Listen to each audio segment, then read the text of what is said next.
Le soir où j'ai perdu mon travail, je n'ai rien dit sur la start-up que je possédais en secret ou la maison en Normandie à mon nom.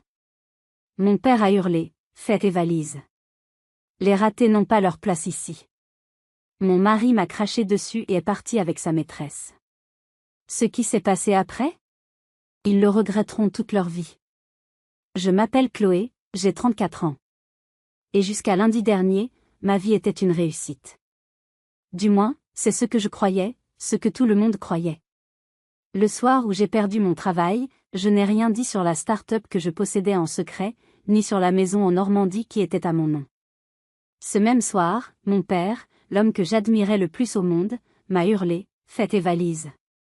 Les ratés n'ont pas leur place ici. » Puis, mon mari, l'homme que j'aimais, m'a craché au visage avant de partir avec sa maîtresse. J'ai tout perdu en 24 heures. Mon travail, mon mari, ma famille. Mais ce qui s'est passé ensuite? Ils le regretteront toute leur vie.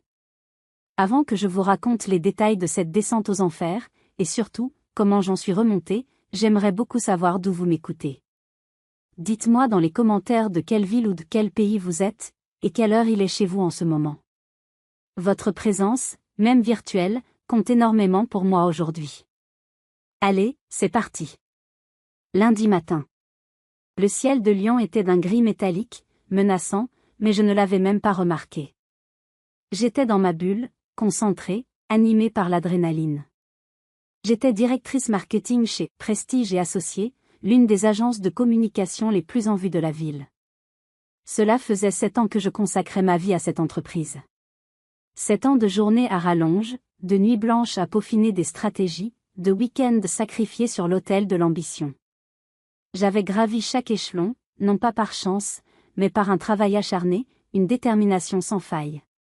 Et j'en étais fière. Ce matin-là, je m'apprêtais à présenter la nouvelle stratégie trimestrielle, un projet que je portais à bout de bras depuis des mois. J'avais passé tout mon week-end à répéter, à anticiper chaque question. J'étais plus que prête. J'étais invincible. En entrant dans la grande salle de réunion vitrée qui dominait la ville, j'ai senti l'atmosphère habituelle, un mélange d'excitation et de tension. Mes collègues étaient là, me gratifiant de sourires encourageants et de petits pouces levés.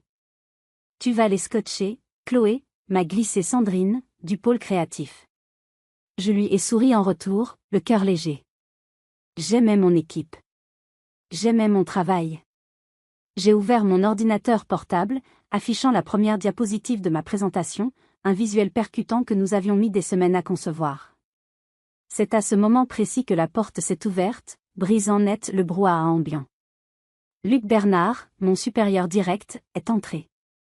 Un homme au charisme froid, arrivé 1 an plus tôt et avec qui les relations avaient toujours été tendues.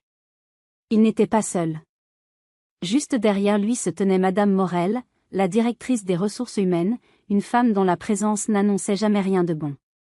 Un frisson désagréable m'a parcouru l'échine. L'air dans la pièce s'est soudainement raréfié. Luc a balayé la salle d'un regard glacial, évitant soigneusement de croiser le mien.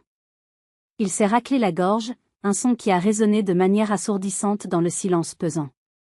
Bonjour à tous. Avant que Chloé ne commence sa présentation, j'ai une annonce importante à faire. Mon estomac s'est contracté. Tous les regards, jusqu'alors tournés vers moi avec admiration, se sont maintenant fixés sur moi avec une curiosité mêlée d'appréhension. Mon cœur s'est mis à marteler ma poitrine si fort que j'avais peur que tout le monde l'entende. Dans le cadre de la restructuration stratégique de notre département, a-t-il poursuivi d'une voix monocorde, détachée, nous avons été contraints de prendre des décisions difficiles pour assurer la pérennité de l'entreprise. Il a marqué une pause, un effet dramatique parfaitement maîtrisé. En conséquence, le poste de directrice marketing est supprimé, avec effet immédiat. Le temps s'est suspendu. Les mots flottaient dans l'air, irréels. J'ai secoué la tête, un léger mouvement de dénégation. Un mauvais rêve. Ce devait être un mauvais rêve. J'allais me réveiller. C'est une blague, ai-je réussi à articuler, ma voix n'étant plus qu'un souffle. Autour de moi, mes collègues baissaient les yeux, fixant leurs carnets, leurs chaussures, n'importe quoi pour ne pas affronter mon regard. Le choc se lisait sur certains visages, la pitié sur d'autres, et peut-être, chez quelques-uns, un lâche soulagement. Je vous assure que ce n'est absolument pas une blague, Chloé, a rétorqué Madame Morel, sa voix aussi tranchante qu'une lame de rasoir. Elle a fait glisser un dossier en carton sur la longue table en verre. Il s'est arrêté juste devant moi. Vous trouverez ici toutes les informations relatives à votre solde de tout compte et à vos indemnités. La colère a commencé à monter, chassant l'incrédulité. Sur quelle base? Quelle est la raison? J'ai dépassé tous mes objectifs ces 3 dernières années. J'ai personnellement ramené le contrat Dubois-Martin, le plus gros de l'histoire de l'agence. Comme l'a dit Monsieur Bernard, ce n'est pas une décision basée sur vos performances individuelles, a-t-elle récité, son ton mécanique me donnant la nausée. C'est une décision purement structurelle. Des coupes budgétaires sont nécessaires. Un mensonge. Un mensonge si flagrant que c'en était une insulte à mon intelligence. Tout le monde ici savait que Luc me voyait comme une menace. Il avait passé la dernière année à minimiser mes succès, à s'approprier mes idées, à me critiquer subtilement auprès de la direction. Il avait méticuleusement préparé mon exécution. Et aujourd'hui, il jubilait intérieurement. Un agent de sécurité va vous accompagner jusqu'à votre bureau pour que vous puissiez récupérer vos effets personnels, a ajouté la DRH, portant le coup de grâce. C'est la procédure standard pour les postes de direction. L'humiliation finale. Être traité comme une criminelle potentielle. J'ai senti les larmes brûler derrière mes paupières, mais j'ai serré les poings sous la table. Je ne pleurerai pas. Pas devant eux. La suite a été un flou humiliant. J'ai traversé l'open space, suivi par un homme en uniforme, un colosse qui semblait aussi mal à l'aise que moi. Les visages se détournaient sur mon passage. J'ai rempli un carton avec les fragments de ma vie professionnelle, les photos de mon mariage avec Antoine, les trophées gagnés, la petite plante que Léo, mon assistant, m'avait offerte. Mon ordinateur était déjà inaccessible, mon badge désactivé. Ils avaient été d'une efficacité redoutable. Alors que je m'apprêtais à partir, Léo s'est approché, le visage blême. « Chloé, c'est une injustice. Il vous a piégé. Ne baissez pas les bras. Appelez-moi ce soir. » Il m'a serré la main, y glissant un petit bout de papier. La gorge serrée, je rangeais mes affaires dans un carton, escortée par la sécurité comme une criminelle. Mais je ne savais pas encore que cette humiliation n'était que le début du cauchemar. Le trajet du retour a été un supplice. Les rues de Lyon défilaient à travers mon pare-brise, mais je ne voyais rien. Mon esprit était un maelstrom de colère, d'humiliation et d'incompréhension. La voix de Luc, faussement compatissante, résonnait en boucle dans ma tête. Le silence de mes collègues me hurlait à la figure. J'ai serré le volant si fort que mes jointures sont devenues blanches. Chaque feu rouge était une épreuve, un moment de répit forcé où la réalité me frappait de plein fouet. J'étais au chômage. Moi, Chloé, la battante, la carriériste, j'étais sans emploi. Au milieu de ce chaos mental, une pensée a émergé, un mince filet d'espoir, Antoine. Mon mari. Je me suis accrochée à cette idée comme à une bouée de sauvetage. Il allait être là pour moi. Il allait me prendre dans ses bras, me dire que ce n'était pas grave, que nous allions surmonter ça ensemble. Après tout, il se plaignait constamment que mon travail prenait trop de place dans notre vie. « Tu es mariée à ta boîte, Chloé, pas à moi », me disait-il souvent. L'ironie était cruelle, mais je me suis dit que, peut-être, c'était un mal pour un bien. Cette épreuve allait nous forcer à nous retrouver, à nous recentrer sur notre couple. J'imaginais déjà la soirée, un bon repas, une bouteille de vin, et moi, blotti contre lui racontant tout. Il serait mon roc. En tournant dans la rue calme de notre quartier résidentiel, j'ai vu sa BMW noire garée dans l'allée. Une surprise. Il était à peine midi, et il ne rentrait jamais déjeuner, prétextant des déjeuners d'affaires. Mon cœur s'est un peu allégé. Quelle chance! Je n'aurais pas à ruminer ma peine seule toute la journée. Il était là. Tout allait bien se passer. J'ai coupé le moteur et suis resté un instant dans la voiture, essayant de composer un visage à peu près normal. J'ai ravalé mes larmes, respiré profondément. J'ai attrapé mon sac et le ridicule carton contenant les débris de ma carrière, et je me suis dirigé vers la porte d'entrée. « Antoine ? C'est moi. Surprise, je suis rentrée plus tôt, ai-je lancé en entrant. Un silence m'a accueilli. Un silence lourd, anormal. D'habitude, la radio était allumée dans la cuisine, ou la télévision dans le salon. Aujourd'hui, rien. Juste un léger bruit d'eau, comme une douche qui coulait à l'étage. J'ai froncé les sourcils. C'était étrange. J'ai posé mes affaires dans l'entrée. Antoine? Tu es en haut? Pas de réponse. J'ai commencé à monter les escaliers, et c'est là que j'ai vu sa mallette de travail, non pas posée soigneusement sur la console comme d'habitude, mais jetée en vrac sur les premières marches. Sa veste de costume était en boule dessus. Ce désordre ne lui ressemblait pas du tout. Une angoisse sourde a commencé à naître en moi. La porte de notre chambre était entr'ouverte. Des chuchotements filtraient. Une voix d'homme, celle d'Antoine, et une voix de femme, fluette, que je ne connaissais pas. Mon sang s'est glacé dans mes veines. J'ai arrêté de respirer. Lentement, comme dans un film au ralenti, j'ai poussé la porte. Et là, mon univers a basculé. La scène était surréaliste, cauchemardesque.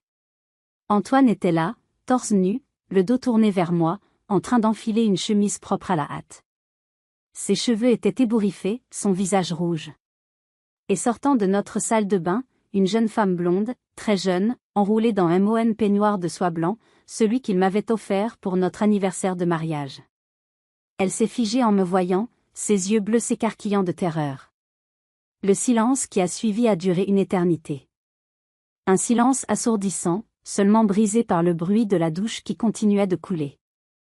Chloé a finalement réussi à articuler Antoine, sa voix étranglée par la panique.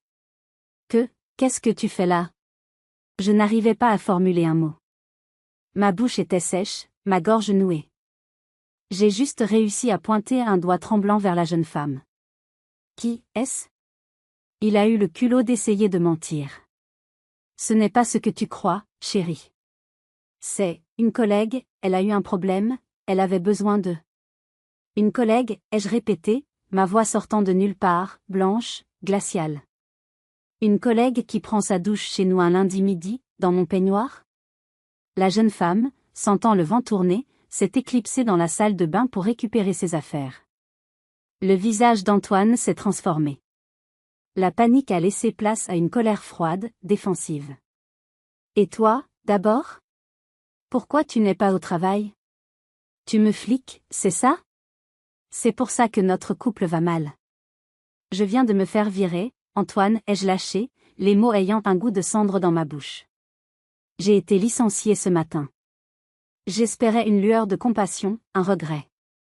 Au lieu de ça, un sourire mauvais a étiré ses lèvres. Ah, eh bien voilà. Tu vois. Tu ne penses qu'à ton travail, et regarde où ça te mène. Puis, le coup de grâce. Tu veux la vérité? Rien de tout ça ne serait arrivé si tu avais été une vraie femme au lieu d'un robot obsédé par sa carrière. Quand est-ce que tu t'es occupée de moi pour la dernière fois? C'était trop. La douleur, la trahison, l'injustice, tout a explosé. Sors, ai-je hurlé, sentant les larmes de rage dévaler mes joues. Sors de ma maison, toi et ta prostituée. Sa réaction a été fulgurante. Il s'est approché de moi, le visage déformé par la haine. Ma maison? Tu n'as plus rien, tu comprends? Plus de travail, plus d'argent. Comment tu vas la payer, cette maison? Il a attrapé une valise dans le placard et a commencé à y jeter ses vêtements. La jeune femme est sortie de la salle de bain, habillée, n'osant pas me regarder. Alors qu'il passait devant moi pour quitter la chambre, il s'est arrêté. Il m'a regardé droit dans les yeux, son regard plein de mépris. Et il a fait une chose que je n'aurais jamais cru possible. Il a craché. Il m'a craché au visage. Alors qu'il claquait la porte derrière lui avec sa maîtresse, mon téléphone a sonné. C'était mon père. J'ai cru un instant trouver du réconfort, mais ce qui allait suivre allait me briser complètement. Le crachat d'Antoine était encore chaud sur ma joue. J'étais paralysée, incapable de bouger, le son de la porte d'entrée qui claque résonnant encore dans mes oreilles. La sonnerie stridente de mon téléphone m'a tiré de ma torpeur. Papa. Le mot s'est affiché sur l'écran, et dans ma détresse, je l'ai vu comme un signe, une main tendue au milieu de ma noyade. J'ai essuyé ma joue d'un geste rageur et j'ai décroché, ma voix n'étant qu'un sanglot étranglé. Papa? Chloé, arrête de pleurer et viens à la maison. Immédiatement. Ta mère et moi devons te parler. Sa voix était un bloc de glace. Aucune question. Aucune douceur. Un ordre. Un mauvais pressentiment a commencé à se frayer un chemin à travers ma peine, mais je l'ai ignoré. J'étais trop anéanti pour réfléchir. J'avais besoin de ma mère. J'avais besoin de mon père. J'avais besoin de rentrer à la maison. Le trajet jusqu'à Écully, où mes parents vivaient dans une immense maison qui était le monument de la réussite de mon père, a été un flou. Je me souviens juste d'avoir répété en boucle dans ma tête, « Ils vont m'aider. C'est ma famille. Ils vont m'aider. » Quelle idiote j'étais. C'est ma mère, Hélène, qui m'a ouvert la porte. Son visage était un masque d'inquiétude et de résignation. Elle m'a prise dans ses bras, une étreinte brève, presque furtive, comme si elle avait peur d'être vue. « Il est dans son bureau », a-t-elle murmuré à mon oreille. « Il est très en colère. Fais attention à ce que tu dis. » Déjà, elle me mettait en garde. Déjà, elle prenait le parti de la prudence face à son mari, plutôt que celui de sa fille en détresse. Je l'ai trouvé là où il était toujours, assis derrière son imposant bureau en acajou, une forteresse depuis laquelle il dirigeait nos vies. Gérard, mon père, ancien PDG d'une grande entreprise industrielle, un homme pour qui l'échec n'était pas une option, mais une honte. Il n'a pas levé les yeux de ses papiers lorsque je suis entré. L'humiliation, encore. Assieds-toi. Sa voix était plate. J'ai obéi, me sentant soudainement comme une enfant de 10 ans convoquée pour un mauvais bulletin. Il a finalement daigné lever son regard vers moi. Un regard froid, scrutateur, qui me jaugeait. J'ai eu un appel de Luc Bernard cet après-midi. La phrase est tombée, lourde de sens. Je suis resté bouche bée. C'est un vieil ami de golf, a-t-il précisé, comme si cela excusait tout. Et d'un coup, j'ai compris. J'ai compris les promotions qui m'avaient été refusées, les projets qui m'avaient été retirés. Mon propre père discutait de ma carrière avec mon patron sur un terrain de golf. Il m'a informé de ton licenciement, a-t-il continué. Il semble que ton engagement et tes performances laissaient à désirer ces derniers temps. C'est absolument faux, ai-je explosé, la colère me donnant une force que je ne pensais pas avoir. C'est un menteur et un manipulateur. Il m'a saboté parce qu'il avait peur de moi. Et toi, tu l'as cru, lui, plutôt que ta propre fille? Il a eu un geste dédaigneux de la main. Il y a toujours deux versions à une histoire, Chloé. Mais ce n'est pas le plus important. La vraie question est, quel est ton plan maintenant? Comment vas-tu te sortir de ce pétrin? Pas un mot de réconfort. Pas une once de compassion. Juste une évaluation froide de la situation, comme s'il s'agissait d'un bilan financier. Les larmes que j'avais réussi à contenir ont jailli. Un plan? Papa, je viens de perdre mon travail. Et ce n'est même pas le pire. Ma voix s'est brisée. Je suis rentrée à la maison, et j'ai trouvé Antoine avec une autre femme. Dans notre lit. Il m'a quitté. Ma mère, qui venait d'entrer silencieusement avec un plateau, a laissé échapper un hoquet de surprise, portant une main à sa bouche. Mon père, lui, est resté de marbre. Il a pris un long moment, son visage impénétrable. Puis, il a prononcé la sentence. Eh bien. Je ne suis pas surpris. Peut-être que si tu t'étais moins comporté comme un homme d'affaires et un peu plus comme une épouse, ton mari serait encore là.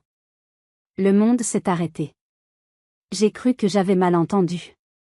Pardon? Tu es sérieusement en train de dire que c'est de ma faute? Gérard, ça suffit, a osé ma mère, sa voix tremblante. La ferme, Hélène, a-t-il aboyé, sans même la regarder. Il s'est levé, faisant le tour de son bureau pour me faire face, me dominant de toute sa hauteur. Elle doit entendre la vérité. Tu as sacrifié ton mariage sur l'autel de ton ambition. Tu n'étais jamais là pour lui. Un homme, Chloé, ça a des besoins. Quand il ne trouve pas ce dont il a besoin à la maison, il va le chercher ailleurs. C'est aussi simple que ça. J'étais physiquement malade. L'odeur de cuir et de cire d'abeille du bureau me donnait la nausée. C'est répugnant. C'est la réalité, a-t-il rétorqué. D'ailleurs, Antoine m'a appelé tout à l'heure. Il était très affecté. Il m'a dit que tu étais devenu complètement hystérique, que tu avais tout cassé. Il m'a craché au visage, papa. Il m'a craché dessus avant de partir avec sa maîtresse. Ça ne ressemble pas à Antoine, a-t-il dit avec un calme exaspérant. C'est un garçon bien élevé. Tu es sous le choc, tu exagères. Il avait pris sa décision. Il avait choisi son camp. Et ce n'était pas le mien. J'étais la variable défaillante dans son équation parfaite de la réussite. Le dîner qui a suivi a été le plus long de ma vie. Un silence de mort, seulement brisé par le cliquetis des couverts sur la porcelaine. C'est au-dessus du dessert qu'il a porté le coup final. Tu as une semaine, Chloé. Une semaine pour trouver un nouveau travail. Un poste digne de ce nom. Sinon, ne reviens pas ici quémander de l'aide. J'ai levé les yeux vers lui, certaine d'avoir mal compris. Je suis très sérieux, a-t-il insisté, son regard ne laissant aucune place au doute. J'ai repoussé ma chaise. Merci pour le dîner, maman. Je m'en vais. Alors que j'attrapais mon sac dans l'entrée, sa voix, dure et sans appel, a résonné dans le grand hall. Fais tes valises et trouve où aller. Les ratés n'ont pas leur place dans cette famille. Si vous aviez été à ma place, qu'auriez-vous fait? Face à une telle injustice, une telle cruauté de la part de votre propre famille, comment auriez-vous réagi? Dites-le moi dans les commentaires, votre avis m'intéresse vraiment. Rejetée par tous, sans emploi, sans mari, sans famille, j'étais seule dans ma voiture, au bord du gouffre. Je n'avais plus rien. C'est du moins ce qu'ils croyaient tous. La lourde porte en chêne de la maison de mes parents s'est refermée dans mon dos avec un bruit sourd et définitif. Ce son a marqué la fin de tout ce que j'avais toujours considéré comme acquis, la sécurité, l'amour familial, un refuge. Dehors, la pluie avait commencé à tomber, de fines aiguilles glacées qui semblaient percer mes vêtements. Je suis montée dans ma voiture, tremblante, non pas de froid, mais de choc et de chagrin. J'ai conduit sans destination, les phares balayant des rues que je ne reconnaissais plus. Ma ville, mon monde, tout m'était devenu étranger. Les paroles de mon père tournaient en boucle dans ma tête, chaque mot un coup de poignard, raté. Pas sa place. Raté. Après un temps indéterminé, j'ai échoué sur le parking d'un hôtel anonyme, une de ces boîtes de béton sans âme que l'on trouve près des autoroutes. Le réceptionniste de nuit m'a à peine jeté un regard. J'étais juste une autre silhouette fatiguée cherchant un lit pour la nuit. J'ai payé en liquide, ne voulant laisser aucune trace. La chambre sentait le renfermé et le désinfectant. Les murs beiges étaient nus, le couvre-lit marron était rêche. C'était le décor parfait pour ma misère. Je me suis assise sur le bord du lit, le silence de la chambre amplifiant le chaos dans ma tête. Et là, seule, à l'abri du monde, j'ai craqué. Un sanglot est monté du plus profond de mon être, un son rauque, animal. J'ai pleuré comme je n'avais jamais pleuré. J'ai pleuré ma carrière brisée, l'humiliation publique. J'ai pleuré la trahison d'Antoine, l'image de son visage tordu par la haine, son crachat sur ma joue. J'ai pleuré la cruauté de mon père, l'homme qui aurait dû me protéger et qui m'avait achevé. J'ai pleuré la faiblesse de ma mère, son silence complice. J'ai pleuré mes illusions perdues, mes rêves anéantis. J'ai pleuré jusqu'à l'épuisement, jusqu'à ce que mon corps soit secoué de spasmes, jusqu'à ce qu'il n'y ait plus rien à pleurer. Épuisé, vidé, je me suis allongée sur le lit, fixant le plafond fissuré. C'est alors que mon téléphone, que j'avais jeté sur la table de chevet, s'est mis à vibrer. Encore et encore. C'étaient mes amis. Sophie. Isabelle. Mes piliers, mes sœurs de cœur. J'avais trop honte pour répondre. Honte de mon échec, de ma faiblesse. Mais elles ont insisté. Finalement, j'ai décroché. Chloé. Mon Dieu, enfin. On est morte d'inquiétude. Léo nous a appelés, il nous a tout raconté pour ton travail. Où es-tu? La chaleur dans la voix de Sophie a fait fondre le bloc de glace qui enserrait mon cœur. Ma voix n'était qu'un murmure. Je suis dans un hôtel. Près de l'aéroport. Sophie, tout est fini. Antoine, il me trompait. Mon père, il m'a mise à la porte. Je n'ai pas eu besoin d'en dire plus. Ne bouge pas, a-t-elle dit, sa voix soudainement dure et déterminée. On arrive. Isabelle est avec moi. On sera là dans 30 minutes. Fidèles à leurs paroles, elles ont déboulé dans ma chambre une demi-heure plus tard. Elles ne sont pas venues les mains vides. Dans leurs bras, un sac rempli de réconfort, une bouteille de Sancerre, la plus grande tablette de chocolat noir que j'ai jamais vue, un pot de glace au caramel beurre salé, et des magazines People stupides. Elles m'ont serré dans leurs bras, toutes les deux en même temps, et pour la première fois de cette journée maudite, j'ai senti une lueur de chaleur. Nous nous sommes installés en tailleur sur le lit, comme des adolescentes, et elles m'ont écoutée. Elles m'ont laissé vider mon sac, sans jugement, sans interruption, hochant la tête, jurant quand il le fallait. Quel monstre, a sifflé Isabelle en parlant d'Antoine. Et ton père, je ne trouve même pas les mots pour décrire ce genre de cruauté. C'est en leur expliquant ma situation financière désastreuse, le compte joint vidé, que le souvenir de ma grand-mère est revenu, plus clair, plus puissant que jamais. Ces dernières paroles, est toujours ton propre filet de sécurité. J'ai regardé mes amis, mes yeux s'écarquillant soudainement. Attendez. Il y a quelque chose. Quelque chose que personne ne sait. Leurs regards se sont fixés sur moi. J'ai pris une profonde inspiration. Ma grand-mère maman m'a laissé un héritage il y a 3 ans. Je n'en ai jamais parlé à personne. J'ai suivi son conseil à la lettre. Avec une partie de l'argent, j'ai acheté une petite maison de pêcheur en Normandie, à mon nom seul. Un refuge secret. Et avec le reste, j'ai investi dans la start-up d'un ami d'université. Une boîte de tech à Paris qui s'appelle Avenir Digital. Le silence s'est fait. Sophie et Isabelle se sont regardées, puis se sont tournées vers moi, un immense sourire illuminant leur visage. Chloé, a murmuré Sophie. Tu es une reine. Une reine secrète. Un rire, un vrai rire, m'a échappé, se mêlant à mes larmes. C'était un début de soulagement. Mais il a été de courte durée. Mon téléphone a vibré. Une notification de mon application bancaire. Mon estomac s'est tordu. Ce n'était pas le compte joint. C'était ma carte de crédit personnelle, celle dont Antoine avait une carte secondaire, pour les urgences. Une nouvelle ligne de crédit est apparue, un prêt personnel de 20 000 €. Souscrit en ligne 2 jours plus tôt.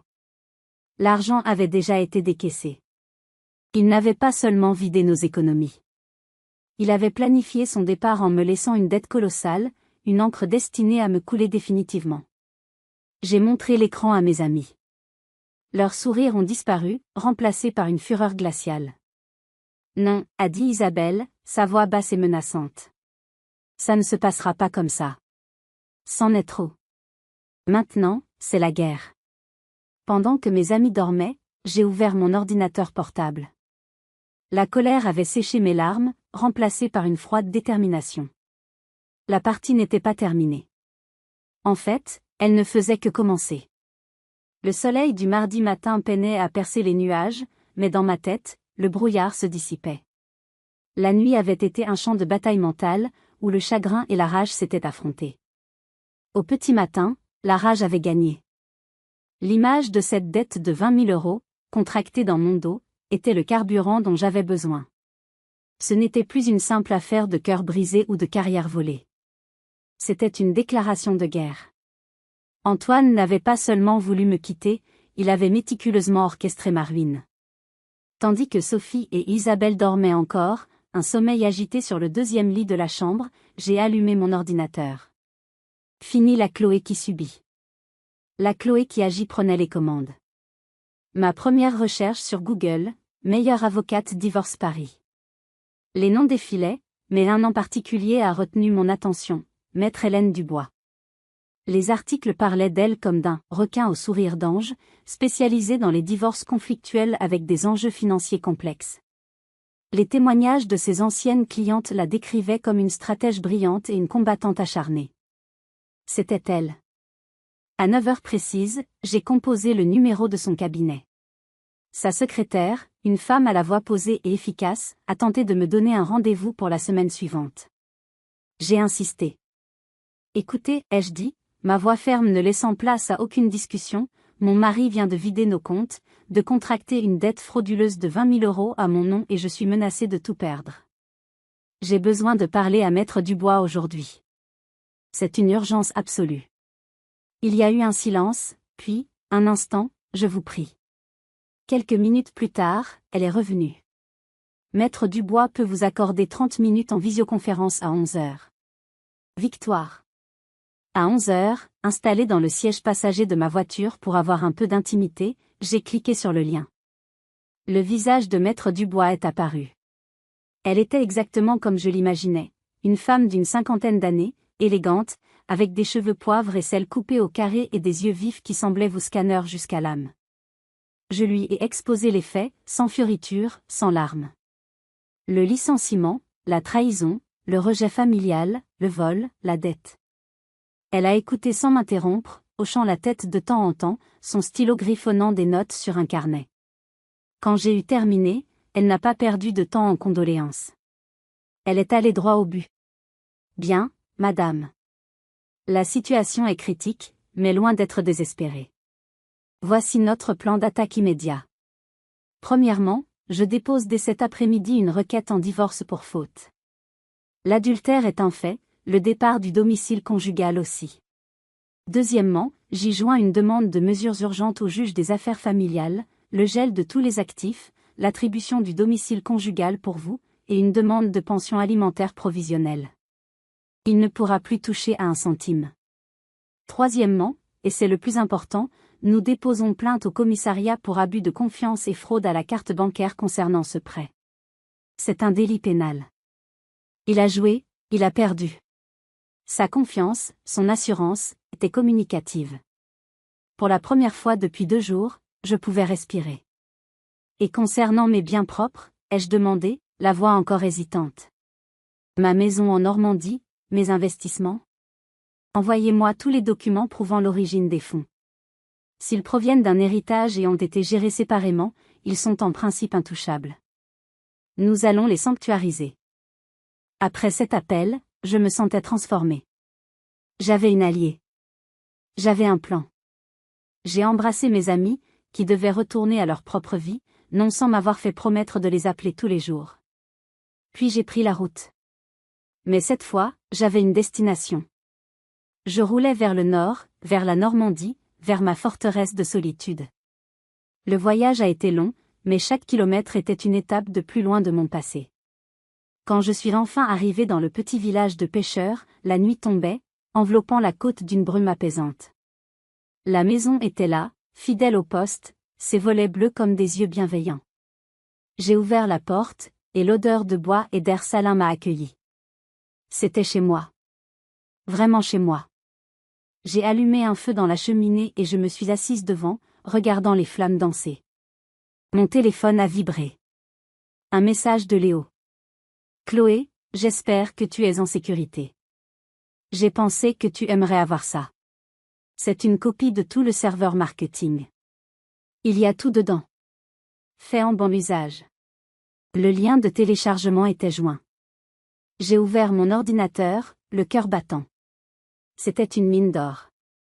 Des mois d'échanges d'emails où Luc s'appropriait mes idées, des versions antérieures de présentations qu'il avait modifiées pour y mettre son nom, des rapports qu'il avait falsifiés pour minimiser mes résultats. Ce jeune homme discret et timide était d'une loyauté et d'une intelligence redoutables. Il venait de me donner les munitions dont j'avais besoin pour la suite de la guerre. Avec un refuge sûr et une avocate redoutable de mon côté, il était temps de passer à la deuxième phase de mon plan. Une phase que ni mon ex-mari ni mon ancien patron n'auraient jamais pu imaginer. Les premiers jours dans ma maison normande ont été une bulle hors du temps. Le monde extérieur, avec sa cruauté et ses trahisons, semblait à des milliers de kilomètres. Je me réveillais avec le cri des mouettes, je passais des heures à marcher sur la plage déserte, laissant le vent glacial fouetter mon visage et chasser les dernières bribes de désespoir. Cette solitude n'était pas un poids, mais une force. Elle me permettait de penser, de me reconstruire, et surtout, de préparer ma riposte. Mon chagrin se muait lentement en une colère froide et calculatrice. J'ai passé des journées entières à éplucher les fichiers que Léo m'avait envoyés, organisant les preuves, créant une chronologie méticuleuse du harcèlement et du sabotage de Luc. Chaque email, chaque document était une pièce du puzzle, et une fois assemblé, le tableau était accablant. J'ai tout envoyé à Maître Dubois, qui a immédiatement transmis le dossier à un confrère spécialisé en droit du travail. Avec ça, nous n'allons pas seulement au prud'homme, nous pouvons potentiellement le poursuivre pour faux et usage de faux, m'a-t-elle annoncé, un soupçon d'admiration dans la voix. Mais une simple victoire juridique ne me suffisait pas. C'était trop petit, trop personnel. Je voulais une victoire stratégique, une victoire qui redéfinirait les règles du jeu. C'est là que mon attention s'est reportée sur Avenir Digital. Ma participation, que j'avais longtemps considérée comme un simple placement financier, est devenue la pièce maîtresse de mon échiquier. Leur technologie de marketing prédictif était sur le point de révolutionner le secteur. Ils avaient le produit, mais il leur manquait la notoriété, l'audace pour s'imposer. J'allais leur apporter les deux. J'ai demandé une réunion d'urgence avec les deux fondateurs, Thomas et Mathieu, deux génies de l'informatique qui avaient la trentaine, mais l'expérience commerciale d'adolescents. J'ai pris le premier train pour Paris, et je les ai retrouvés dans leur siège social, un loft bruyant et désordonné où des jeunes en sweat à capuche tapaient frénétiquement sur des claviers. Je ne leur ai pas parlé de mon divorce ou de mon licenciement. Je leur ai parlé business. Thomas, Mathieu, ai-je commencé, debout devant leur tableau blanc couvert d'algorithmes, votre technologie est la plus brillante que j'ai vue depuis 10 ans. Mais en ce moment, vous êtes une Ferrari sans pilote. Vous avez besoin d'un électrochoc pour que le marché vous prenne au sérieux. J'ai un plan pour ça. Ils m'ont regardé, un mélange de scepticisme et de curiosité dans les yeux. J'ai pris un feutre et j'ai dessiné 2 cercles sur le tableau. Ici, c'est nous, Avenir Digital. L'innovation, l'agilité, le futur. Et là, j'ai dessiné un cercle beaucoup plus grand, c'est Prestige et Associés. Le passé, la lourdeur, la tradition. J'ai ensuite dessiné une grosse flèche allant du petit cercle vers le grand. Je veux que nous annoncions publiquement que nous envisageons un partenariat stratégique avec eux. Voire une offre de rachat. Thomas a failli recracher son café. Une offre de rachat? Chloé, il pèse 10 fois notre poids. On n'a pas les moyens. Bien sûr que non, ai-je rétorqué. Et tout le monde le sait. Ce n'est pas le but. Le but, c'est le message. C'est l'audace. C'est le jeune loup qui vient défier le vieux lion. Les médias financiers vont se jeter dessus.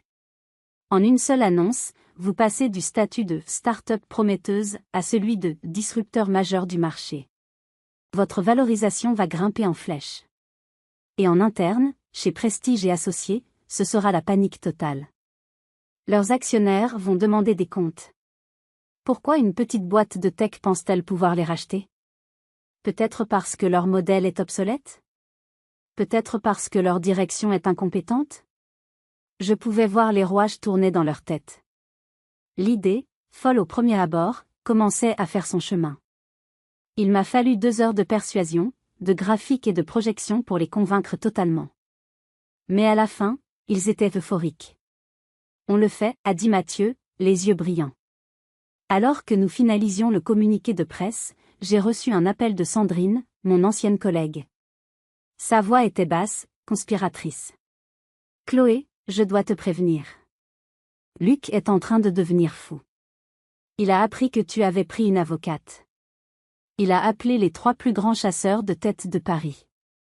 Il leur a dit que tu avais été viré pour faute grave, que tu étais instable et que tu avais tenté de voler des données clients. Il est en train de te blacklister. Il veut s'assurer que tu ne retrouveras jamais de travail dans ce secteur. Une vague de haine pure m'a submergé. Cet homme n'allait donc jamais s'arrêter. Mais sa bassesse a renforcé ma détermination. J'ai remercié Sandrine et j'ai raccroché. J'ai regardé Thomas et Mathieu. Changer une ligne dans le communiqué, ai-je dit, ma voix glaciale. Je ne veux plus être une investisseur clé. Je veux être la nouvelle directrice de la stratégie d'avenir digital. Le communiqué de presse est parti le jeudi matin. L'impact a été sismique. Les titres des journaux économiques criaient « David contre Goliath, la start-up Avenir Digital défie le géant Prestige et Associés ». Et mon nom, associé à mon nouveau titre, était partout. J'étais sur le devant de la scène, non pas comme une victime, mais comme l'architecte d'un coup de maître audacieux. Luc Bernard pensait m'avoir enterré professionnellement, mais il venait de me donner l'arme parfaite pour l'achever. Il ne savait pas encore que le vent avait tourné. Le téléphone a sonné le vendredi après-midi, alors que je marchais sur la plage, le vent fouettant mes cheveux. Numéro masqué. Mon cœur a eu un soubresaut, mais j'ai répondu d'une voix que je voulais la plus neutre possible. Allô? Chloé? La voix de Luc Bernard était à peine reconnaissable. Fini le ton condescendant et autoritaire. Elle était tendue, stridente, au bord de la panique. Qu'est-ce que c'est que ce cirque médiatique? Tu te rends compte de ce que tu as fait?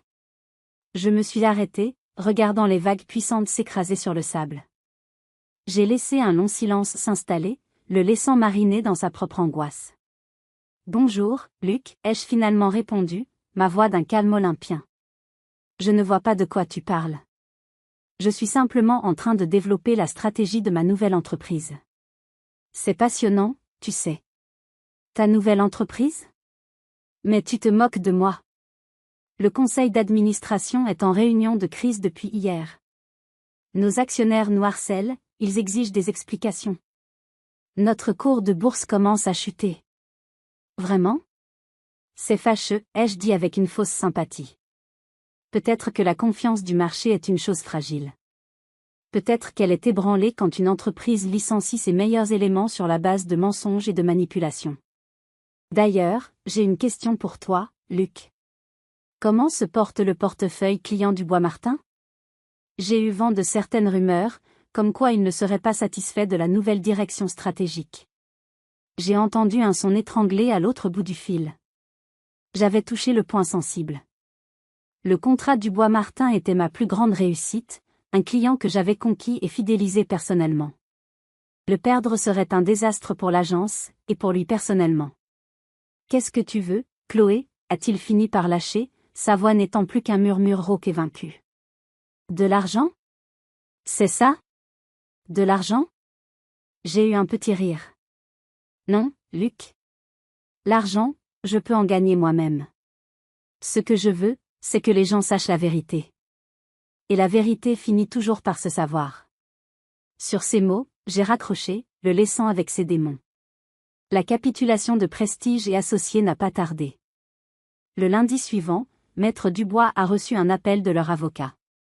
Il me proposait une transaction financière très généreuse, bien au-delà des indemnités légales, en échange de ma signature sur un accord de confidentialité et l'abandon de toute poursuite. Ils ont peur que vous parliez à la presse, m'a expliqué mon avocate. Ils veulent acheter votre silence. C'est une excellente nouvelle.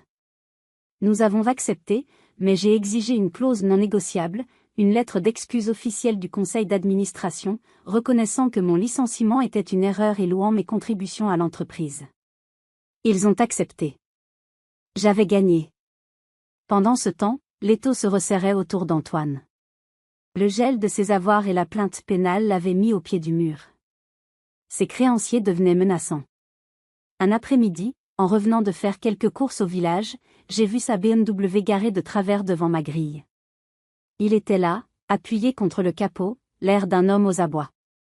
Il avait maigri, son costume habituellement impeccable était froissé. « Chloé, il faut que tu arrêtes ça », a-t-il crié en me voyant. « Tu es en train de me détruire. J'ai des gens qui me cherchent. » Je suis restée à distance, les clés de ma maison serrées dans ma main. « Ce n'est pas moi qui te détruis, Antoine. Ce sont tes choix. Tes mensonges, tes dettes, tes trahisons. Mais c'est notre argent. J'ai droit à la moitié. » La moitié de quoi? Des dettes que tu as contractées dans mon dos? La moitié de l'héritage de ma grand-mère? Tu n'auras rien, Antoine. Rien d'autre que ce que la loi te donnera. Maintenant, pars de ma propriété avant que j'appelle les gendarmes. Son visage s'est décomposé. Il a vu dans mes yeux que je ne bluffais pas. La femme qu'il avait pu manipuler et mépriser n'existait plus. Il est remonté dans sa voiture et a démarré en trombe, laissant derrière lui une odeur de gomme brûlée et de défaite. La dernière pièce du puzzle est venue de la source la plus inattendue. Manon, sa maîtresse, m'a appelé. Elle pleurait. Il m'a tout pris, a-t-elle sangloté. Il m'avait promis qu'on s'installerait ensemble, il m'a fait contracter un crédit pour lui, et maintenant il a disparu. Elle m'a avoué qu'il était devenu de plus en plus violent verbalement, paranoïaque. Elle voulait juste que je le sache. Elle m'a envoyé des copies des messages qu'il lui avait envoyés, des messages où il se vantait de la façon dont il allait me plumer au divorce, des messages où il parlait des conseils que mon propre père lui avait donnés pour me gérer. Mon père. Il n'était pas seulement un spectateur passif, il avait été un complice. La nausée m'a reprise, mais cette fois, elle était mêlée à une étrange forme de soulagement. Je savais maintenant que ma décision de couper les ponts était la bonne. Chaque pièce du puzzle se mettait en place, mais il restait une confrontation que je redoutais et attendais à la fois, celle avec mon propre père. Le dimanche matin suivant, alors que je prenais mon café sur la petite terrasse face à la mer, une Mercedes noire s'est engagée dans mon chemin de terre. Mon cœur a manqué un battement. C'était la voiture de mon père. Il n'avait pas prévenu de sa visite. Il débarquait, comme il l'avait toujours fait, considérant que son droit paternel lui donnait accès à tous les aspects de ma vie, à toute heure. Mais les choses avaient changé.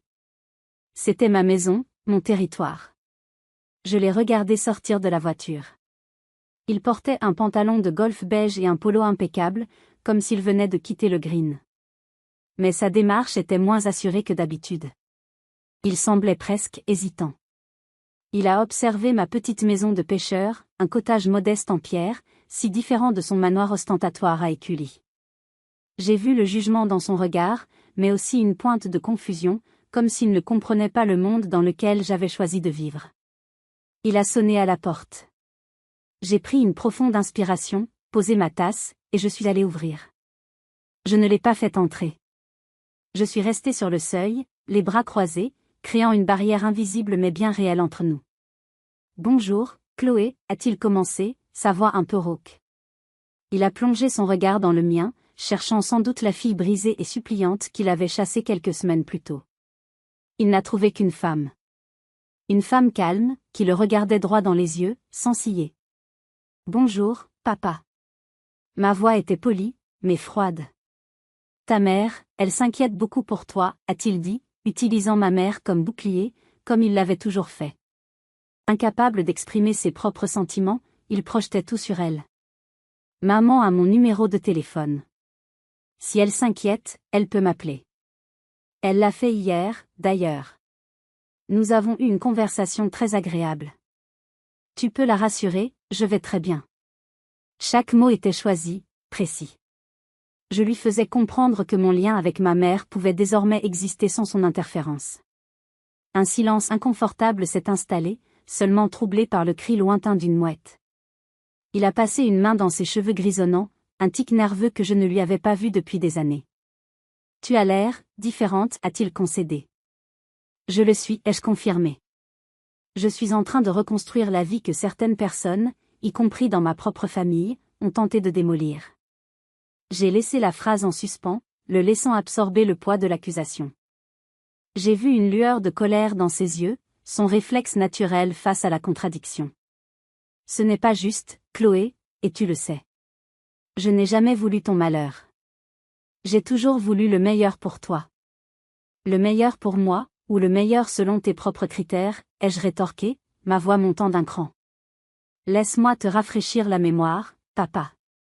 Le meilleur pour moi, c'était de croire ton ami golfeur, un homme que tu savais malhonnête, plutôt que ta propre fille.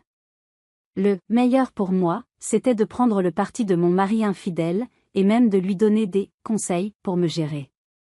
Le meilleur pour moi, c'était de me traiter de raté et de me jeter à la rue au moment le plus sombre de ma vie. Alors, s'il te plaît, épargne-moi tes discours sur ce que tu veux pour moi. Il a reculé d'un pas, comme si je l'avais giflé. C'était la première fois de ma vie que je lui parlais sur ce ton. La première fois que je ne baissais pas les yeux. Je pensais que ça te secourait, a-t-il balbutié, cherchant une justification. Que ça te forcerait à réagir, à te battre. Me battre? J'ai passé 34 ans de ma vie à me battre. À me battre pour avoir des bonnes notes pour te faire plaisir. À me battre pour entrer dans la meilleure école pour te rendre fier. À me battre pour obtenir des promotions pour que tu puisses t'en vanter auprès de tes amis. Et sais-tu ce que j'ai gagné? Un burn-out imminent, un mariage vide de sens avec un homme qui ne m'aimait pas pour ce que j'étais mais pour le statut que je lui apportais, et un père qui me considère comme un investissement boursier. Si la valeur monte, il est content. Si elle baisse, il vend. Les larmes me sont montées aux yeux, mais cette fois, ce n'étaient pas des larmes de tristesse. C'étaient des larmes de libération. Chaque mot que je prononçais brisait une chaîne invisible qui m'avait entravé toute ma vie. Alors écoute-moi bien, papa. Si tu souhaites avoir une place dans ma nouvelle vie, les règles ont changé. Il n'y aura plus de jugement, plus de leçons de morale, plus d'attentes irréalistes. Tu m'accepteras pour qui je suis, avec mes succès qui sont les miens, et mes échecs qui sont aussi les miens. Tu apprendras à me respecter. Pas seulement comme ta fille, mais comme une femme adulte et indépendante. C'est à prendre ou à laisser. La décision t'appartient. Il est resté là, sur mon perron, le visage défait. L'armure du grand PDG s'était fissurée, laissant entrevoir un homme vieillissant, perdu et seul. Il a ouvert la bouche, puis l'a refermée. Pour la première fois de sa vie, il n'avait rien à répondre. Il a hoché la tête, un mouvement à peine perceptible, puis il a fait demi-tour et est reparti lentement vers sa voiture. J'ai fermé la porte doucement, le laissant seul sur le perron. Ce jour-là, ce n'est pas seulement une porte qui s'est fermée, c'est un chapitre de ma vie qui s'est achevé pour toujours. La confrontation avec mon père a agi comme un exorcisme. En verbalisant des décennies de ressentiment et en posant mes conditions, j'avais non seulement redéfini notre relation, mais j'avais surtout achevé ma propre transformation. Je n'étais plus la victime des circonstances, j'étais l'architecte de ma destinée. Les semaines qui ont suivi ont été une cascade de confirmation que j'étais sur la bonne voie. La nouvelle est tombée un mardi matin, non pas par une rumeur, mais par un article en une du principal quotidien économique du pays. Révolution de palais chez Prestige et Associés. Le titre était spectaculaire. L'article détaillait comment l'enquête interne, déclenchée par la tentative de rachat audacieuse d'Avenir Digital, avait révélé une culture d'entreprise toxique, du harcèlement moral et des malversations financières. Le nom de Luc Bernard était cité à plusieurs reprises. Il était non seulement licencié pour faute grave, mais le conseil d'administration avait également porté plainte contre lui. Il était fini, publiquement et professionnellement. Je n'ai ressenti aucune joie mauvaise, juste le sentiment froid et satisfaisant que l'univers avait remis les choses en ordre. Léo m'a envoyé un simple texto, justice. Quelques jours plus tard, Maître Dubois m'a appelé pour finaliser les derniers détails de mon divorce. Votre ex-mari est devenu très coopératif, m'a-t-elle dit avec une pointe d'ironie. Antoine, étranglé par ses dettes et faisant face à une plainte pénale pour fraude, avait accepté toutes nos conditions sans discuter.